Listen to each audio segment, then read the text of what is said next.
президент тоҷикистон эмомалӣ раҳмон ки субҳи 20 март сафари кории наврӯзияш ба ноҳияҳои вилояти хатлонро оғоз кард, бино ба гузориши хадамоти матбуоташ дар нимаи аввали рӯз аллакай дар чанд чорабинӣ аз ҷумла дар шаҳри Ливаканд дар маросими ифтидои 3 корхонаи тавлиди оби ҷав, тавлиди афшураи меваву сабзавот ва истеҳсоли хишт ва ҳамчунин дар маросими оғози кишти пахта дар ноҳияи Кӯчониён ва дар маросими шинондани дарахт дар як тӯтзор ва ба истифода додани маркази кӯдакони Заринтоҷ ва хонаҳои бисёрқавата иштирок кардааст. вале чорабинӣ аз ҳама муҳими рӯзи аввали сафари ӯ ба Хатлон албатта маросими ба кор андохтани агрегати сеюми нирӯгоҳи барқии обии Сарбанд буд. Агрегати сеюми ин нирӯгоҳ дар ҳоле ба кор дароварда шуд ки аҳолии Тоҷикистон аз аввалҳои моҳи феврал дигарбора ба лимити шадиди нирӯи барқ рӯбарӯ шуданд ва дар аксари деҳоти ин кишвар сокинон ҳатто дар остонаи Иди Наврӯз ҳамагӣ чанд соат дар шабонарӯз барқ мегиранд. Чархаи сеюми нирӯгоҳи Сарбанд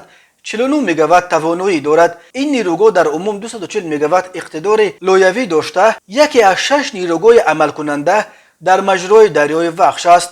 сохтмони нирӯгоҳи Сарбанд соли 1956 оғоз гардида, аввалин чархаш соли 1962 ба кор дароварда шуда буд, вале ба далели истифодаи тӯлонӣ қисмати зиёди таҷҳизоти он фарсуда шуда, дар ин нирӯгоҳ дар давоми қариб 6 сол ба ҷуз аз таҷдиди як агрегат дигар ҳеҷ гуна корҳои таҷдиду навсозӣ анҷом дода нашуда буд. Соли 2011 Бонки Осиёи рушд барои бозсозии нирӯгоҳи Сарбанд беш аз 1 миллиард сомонӣ грант ҷудо кард, вале амали сохтани ин лоиҳа расман соли 2016 оғоз гардид. Бар асоси қарордод бо Бонки Осиёи рушд лоиҳа аз ду қисмат иборат буд. давраи якуби он пурра эваз кардани 5 агрегат, 2 трансформатор, бунёди бинои нави идора ва дигар корҳои ба он алоқаманд ва қисмати дуюми лоиҳа таҷдиди дастгоҳҳои тақсимкунандаи 220 ва 110 киловаттро дар бар мегирад.